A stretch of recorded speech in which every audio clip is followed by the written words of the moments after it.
कुछ लोग इस वॉर शब्द को लेकर यहाँ पर एज्यूम करते हैं कि दोनों साइडों की तरफ से युद्ध किया गया हो किसी तीसरी चीज को लेकर, लेकिन ऐसा नहीं है। ये एक वन साइडेड इन्वेजन था। यूक्रेन युद्ध पर गया सिर्फ अपने देश को डिफेंड करने के लिए, लेकिन रशिया युद्ध पर गया और जमीन और रिसोर्सेज हड़पने के लिए। इस असली कारण को छिपाने के लिए पुतिन ने कई बहाने दिए। कभी कहा कि नेटो एक्सपैंड हो रहा था, हमें खतरा था इसलिए हम युद्ध पर गए, तो कभी कहा कि यूक्रेन में नियो नाजीज देखने को मिल रहे हैं, उन्हें खत्म करने के लिए हम युद्ध पर गए। लेकिन ये सब बकवास है, सिर्फ रशियन प्रोपेगेंडा है। असली कारण यहाँ पर सिर्फ कोलोनियलिज्म था। इस इन्वेजन की शुरुआत में रशियन फोर्सेस बड़ी तेजी से आगे बढ़ी, यूक्रेन के नॉर्थ और ईस्ट के हिस्सों पर कब्जा कर लिया। रिस्पॉन्स में अमेरिका, यूरोपियन देश और इनके कई सारे एलाइज ने यूक्रेन के फेवर में आवाज उठाई। रशिया के खिलाफ ग्लोबल लेवल पर सैंक्शंस लगाए गए और यूक्रेन को हथियार प्रोवाइड करने शुरू किए इन सभी देशों ने। यूक्रेनियन फोर्सेस बड़ी बहादुरी से लड़ी और इन वेस्टर्न एलाइज की मदद के चलते सितंबर 2022 तक आते आते यूक्रेन काफी हद तक रशिया को पीछे धकेलने में सक्सेसफुल रहा। लेकिन इसके बाद इस युद्ध में एक स्टेलमेट सी सिचुएशन बन गई।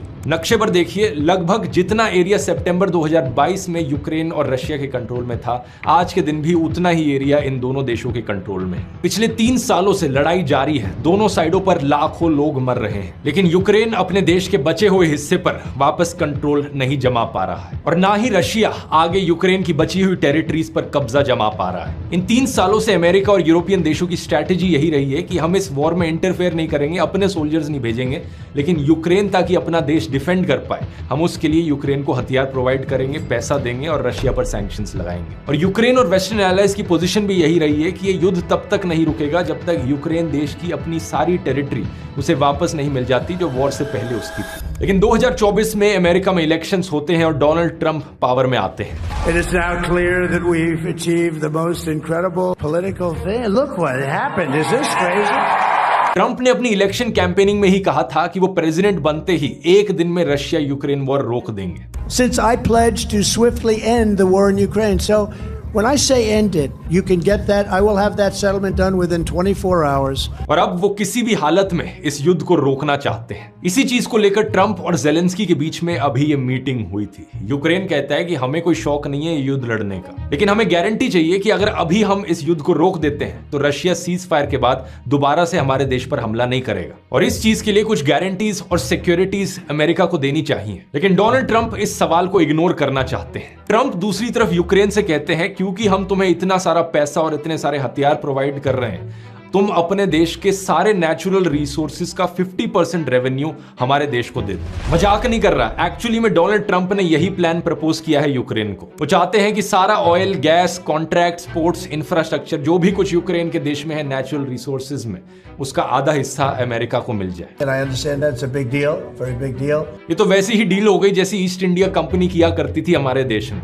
द टेलीग्राफ अखबार ने इस डील को यूक्रेन के इकोनॉमिक कॉलोनाइजेशन के रूप में डिस्क्राइब किया है। द इकोनॉमिस्ट मैगजीन ने तो ये तक कह दिया कि ट्रंप सीधा सीधा प्रोटेक्शन मनी मांग रहा है किसी माफिया की तरह। यहाँ पर हफ्ता वसूली करी जा रही है कि सारा आधा पैसा हमें दे दो अगर हमसे प्रोटेक्शन चाहते हो तो। जाहिर सी बात है कोई भी समझदार पॉलिटिशियन अपने देश के आधे रिसोर्सेज इस तरीके से बिकने नहीं देगा। तो जेलेंस्की ने भी इनिशियल एग्रीमेंट पर साइन करने से मना कर दिया। इन्होंने कहा कि मैं कोई ऐसी चीज साइन नहीं करूंगा जिसकी भरपाई यूक्रेनियंस की आने वाली 10 पीढ़ियों को करनी पड़े। रिस्पॉन्स में डोनाल्ड ट्रंप भड़क गए, पब्लिकली जेलेंस्की को डिक्टेटर कहने लगे। A dictator without elections.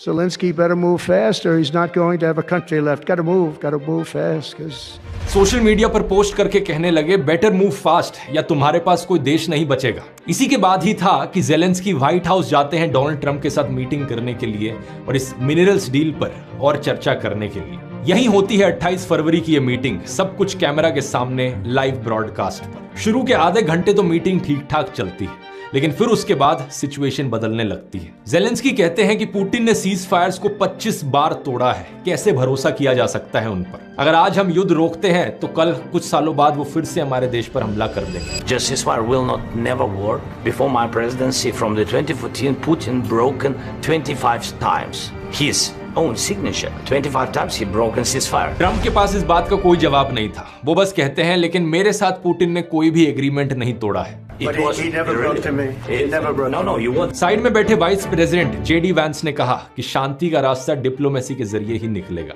The path to peace and the path to prosperity is maybe engaging in diplomacy. तो जवाब में जेलेंस्की वो सारे इंसिडेंट्स गिनाने लगते हैं जब पुतिन और रशिया ने सीज फायर एग्रीमेंट्स को तोड़ा था।